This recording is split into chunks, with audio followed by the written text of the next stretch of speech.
स्वागत है दोस्तों आपका हमारे YouTube चैनल वीर भूमि बुंदेलखंड ITI में। मैं अरशद आलम रजा आपका एक बार फिर से स्वागत करता हूँ अपने YouTube चैनल पर। और वीडियो को शुरुआत करने से पहले मैं आपसे यही कहना चाहूँगा कि अगर आप हमारे चैनल पर नए हैं तो फटाफट हमारे चैनल को सब्सक्राइब कीजिए और बेल आइकन को ऑन कीजिए ताकि कल की नोटिफिकेशन आपके मोबाइल में पहुँचती रहे। तो दोस्तों, जो हमारी क्लास चल रही थी फिटर थ्योरी कवर कर रहे हैं और हम फिटर ट्रेड का काफी इंपॉर्टेंट चैप्टर कवर कर रहे हैं, वेल्डिंग। वेल्डिंग के बारे में हमने पढ़ लिया था।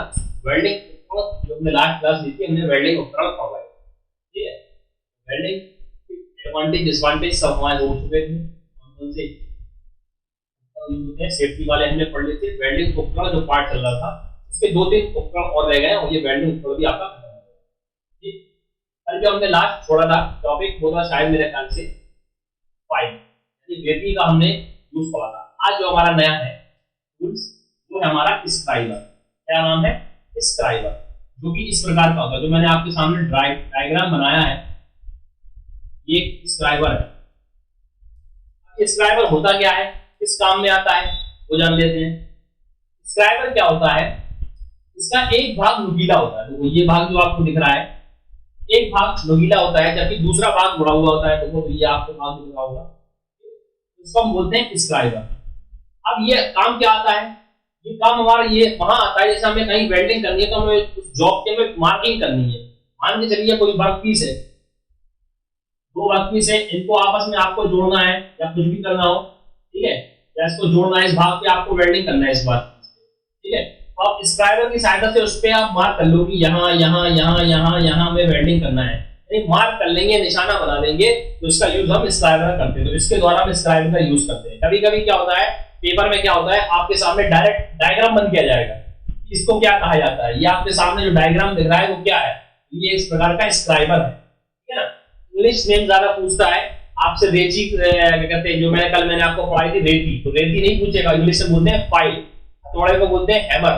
तो ये जो आपके होते हैं इंग्लिश वाले नेम ज्यादा चलते हैं, ठीक है। तो इसको हम बोलते हैं स्क्राइबर। स्क्राइबर का काम क्या होता है, ये नुकीला पार्ट होता है जो कि किसी भी जॉब पर हमें मार्किंग करने के काम में आती है। जहां हमें किसी जॉब पर वर्क करना है उसके अगर हमें मार्किंग करना हो तो मार्किंग के लिए हम किसका यूज करेंगे, स्क्राइबर का यूज करेंगे। एक भाग नुकीला होता है, दूसरा भाग मुड़ा हुआ होता है। तो इस प्रकार का जो मैंने आपके सामने डायग्राम बनाया इसको क्या बोलते हैं, स्क्राइबर कहते हैं। ठीक, अब अगला जो देखते हैं वो है हमारा डिवाइडर। क्या टूल है, डिवाइडर को देखते हैं कि डिवाइडर किस प्रकार का होता है, ठीक है। तो डिवाइडर क्या होता है, कुछ इस प्रकार का होता है। जो आपके सामने मैंने डायग्राम बनाया इसको डिवाइडर कहते हैं। आपने देखा होगा जब आप ज्योमेट्री पढ़ रहे होते हैं छोटी क्लास में, आपने 9 10 वगैरह पढ़ी है हमने इससे पहले स्कूल लाइफ में, तो आप निकाल लेते तो एक आपके सामने एक डिवाइडर आता, ठीक है। एक तो वो आता था जिसमें आप पेंसिल लगाए काम करते थे, इससे चाप लगाते थे। एक दूसरी जो आती थी वो नाप लेते थे हम कितनी लंबाई का हमें चाप लगाना है, उसको हम मार्किंग के लिए भी इसका यूज करते हैं। ठीक है, तो डिवाइडर क्या होता है, ये इस प्रकार का होता है, प्रकार के टाइप का होता है। फर्स्ट फर्क ये होता है कि इसमें पेंसिल लगाने की जगह नहीं होती, सिर्फ इस प्रकार का होता है, ठीक है। तो इस प्रकार का डिवाइडर होता है। अब सबसे बड़ी बात आती है कि डिवाइडर बनता क्या है। तो डिवाइडर जो बनता है वो आपका माइल्ड स्टील व हाई कार्बन स्टील का बना होता है, ठीक है। ये किसका बना होता है, ये आपका माइल्ड स्टील तथा हाई कार्बन स्टील का बना होता है। High carbon steel, high carbon steel का बना होता है। तो ये जो माइल्ड स्टील का भी इसमें यूज होता है, हाई कार्बन स्टील का भी इसमें यूज होता है, ठीक। इसकी क्या होती है, दो टांगे होती है। तो ये दो टांगे दिख रही हैं आपको, देखो, क्योंकि दोनों बराबर होती हैं, ठीक है, समान लंबाई की होती है। देखो ये समान होती है और इसका यूज क्या करते हैं, हम लेंथ नापते हैं। जैसे हमें कोई अपन ने जॉब ली, ठीक है, कोई वर्क पीस लिया, अब हमें नापना है कि हमें इतने साइज का और चाहिए, तो हम इससे क्या करेंगे, इससे हम नाप लेंगे, मार्किंग कर लेंगे, ठीक है ना। तो इसका यूज क्या करता है, लंबाई नापने के लिए हम डिवाइडर का यूज करते हैं। जिसका बना होता है ये आपका high carbon steel, mild steel का बना होता है। क्योंकि ये दो टांगे होते हैं, दोनों नुकीली होती है, इस प्रकार की होती है कुछ, ठीक है। लेंथ नापने के लिए हम इसका यूज किया जाता है, ठीक। डिवाइडर का यूज समझ गया, लंबाई नापने के लिए हम डिवाइडर का यूज करते हैं। अगला टूल देखते हैं। अगला जो है वो है हमारा छेनी, छेनिया। इंग्लिश में हम इसको बोलते हैं चीजल। क्या बोलते हैं, चीजल,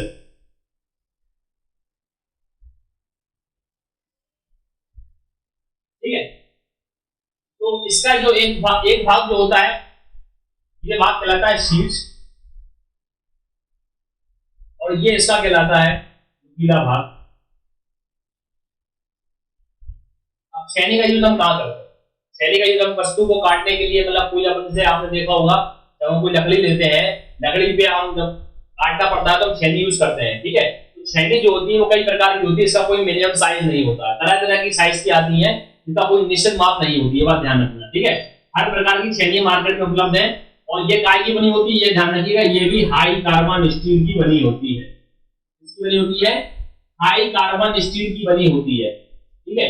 इस काम में आती है, वस्तुओं को, धातुओं को काटने के लिए हम चीजल का प्रयोग करते हैं, छेनी का प्रयोग करते हैं, ठीक है। उसकी कोई परफेक्ट लेंथ नहीं होती है, मार्केट में तरह तरह की आती है, छोटी बड़ी हर प्रकार की छेनी उपलब्ध है, ठीक है। हाई कार्बन स्टील की बनी होती है, ठीक है। और ये इसमें कुछ नहीं है, ठीक। अगला जो है, अब अगला देखते हैं, और एक दो टॉपिक बचे हैं, इसके बाद ये हमारा टॉपिक खत्म हो जाएगा हमारा। अगला है हमारा वायर ब्रूश। वायर ब्रूश क्या होता है? इस प्रकार का वायर ब्रूश होता है, जैसे मैंने आपके सामने डायग्राम बनाया है, ये जो होता है वायर ब्रूश कह रहा है। अब इसका यूज क्या होता है? इसका यूज ऐसा होता है कि जब आप किसी जॉब पर आप वेल्डिंग करेंगे, तो वेल्डिंग करने के बाद देखना उसको कोई बीड लग जाती है, यानी कि स्पॉट से आ जाते हैं उसको, ठीक है। तो उस पे जो स्पॉट आ जाते हैं, मैल से लग जाता है, तो उसको साफ करने के लिए यूज करते हैं वायर ब्रूश का यूज करते हैं। इसका यूज करते हैं वायर ब्रूश। तो ये क्या आता है? ये वायर ब्रूश क्या होता है? इस पर क्या होता है, स्टील के, ये आपके लिए दिख रहा है, टेम्पर लगे होते हैं, क्या बोलते हैं? स्टील के टेम्पर लगे होते हैं, ठीक है। ये स्टील के लगे होते हैं, और इसके स्टील टेम्पर लगे होते हैं, ये ब्रूश टाइप के होते हैं, और ये जब वर्क करते हैं तो हम जब भी, जैसे हमने किसी वर्कपीस से अगर हमने वेल्डिंग करी, तो हाल ही लगा, जब हम किसी वर्कपीस पे अगर वेल्डिंग करते हो तो आप ध्यान देखना कि वो जो वर्कपीस होता है वो गर्म हो जाता है, ठीक है। अगर कोई वर्कपीस गर्म है, आपने वेल्डिंग करी, गर्म तो हो जाएगा, क्योंकि उसमें से ऊष्मा निकलती है, आपको मालूम है, ठीक है। तो वो गर्म हो जाएगा। अब जैसे ही आपने गर्म करा, तो आपको, आप जब ब्रूश से साफ करेंगे तो उसको हाथ से साफ ना करें। आप अगर हाथ से साफ करेंगे तो ये आपका ब्रूश खराब हो जाएगा, इसकी जो टेम्पर है इसकी लचक खत्म हो जाएगी, यानी ब्रूश खराब हो सकता है। इसलिए जब आपकी वेल्डिंग हो जाए, यानी वेल्डिंग पूर्ण हो जाने के बाद जब ये जॉब पूरी तरह ठंडी हो जाए, उसके बाद हम वायर ब्रूश का यूज करेंगे। वायर ब्रूश का यूज क्या करेंगे? उसकी जो बीड लग जाती है, जैसे आपने दो वेल्डिंग को जोड़ा, दो वर्कपीस को जोड़ा, मान लीजिए इधर आपने वेल्डिंग करी, तो इस पर कोई स्पॉट से ला जाएंगे, ठीक है। तो उसको साफ करने के लिए आप जिसका यूज करोगे, वेल्डिंग वायर ब्रूश का यूज करोगे। वायर ब्रूश जो होता है उसका यूज कब करोगे? जब आपकी जॉब पूरी तरह ठंडी हो जाए। अगर आप गर्म जॉब पर वर्क करेंगे तो क्या होगा कि उसकी जो आपकी जो ब्रूश है, यानी इसकी जो टेम्पर है, ये आपके नाजुक हो जाएंगे, लचक खत्म हो जाएगी, वो झड़ भी जाएंगे। इसलिए आप जब भी करें, ठंडे उस पर किया जाता है। नहीं पूछता है कि वायर ब्रूश का यूज हमें कब किया जाता है? जॉब के ठंडा होने पर, जॉब के गर्म होने पर। जॉब के ठंडा होने पर उसका यूज करेंगे। अगर गर्म रहेगी तो इसकी जो टेम्पर होते हैं स्टील के, इसकी लचक खत्म हो जाएगी, खराब भी हो सकता है। इसीलिए इसका यूज हम ठंडा करने के बाद करते हैं, ठीक।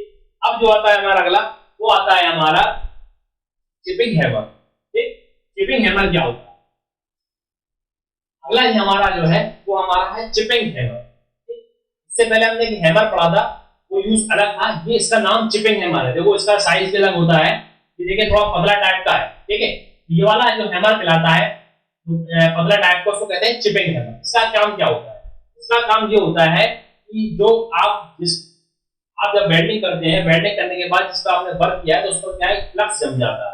फ्लक्स जम जाता है, फ्लक्स यानी स्पॉट से आ जाते हैं, ठीक है। तो जो धब्बे पड़ जाते हैं, उन धब्बों को हटाने के लिए हम क्या करते हैं? चिपिंग हैमर करते हैं, उसकी चिपिंग करते हैं। चिपिंग यानी उसको चिपिंग हैमर के द्वारा उस पर उस फ्लक्स को हटाते हैं, ठीक है। तो चिपिंग हैमर के द्वारा, अगर आपसे पूछे कि वेल्डिंग पर बने हुए फ्लक्स को किसके द्वारा हटाया जाता है, एक जगह हैमर भी दिया होगा, एक जगह चिपिंग हैमर भी दिया होगा, तो आप ध्यान रखना जो आपका फ्लक्स हटेगा वो आपकी चिपिंग हैमर के द्वारा हटेगा। क्योंकि अगर नॉर्मल हैमर होगा तो काफी भारी होता है, अगर हम उससे वेल्डिंग जो आपका जॉब है उसका हम वर्क, उससे अगर हम फ्लक्स हटाएंगे तो हो सकता है कि हमारी वेल्डिंग ही खराब या वेल्डिंग ही टूट जाए, क्योंकि वो काफी भारी होता है। हैमर जो नॉर्मल होता है वो काफी बड़ा होता है, ये चिपिंग हैमर जो होता है वो काफी पतला होता है, इस प्रकार जो मैंने आपको दिखाया है, ठीक है। तो ये वाला जो हैमर होता है, ये आपका फ्लक्स को हटाने के काम में आता है।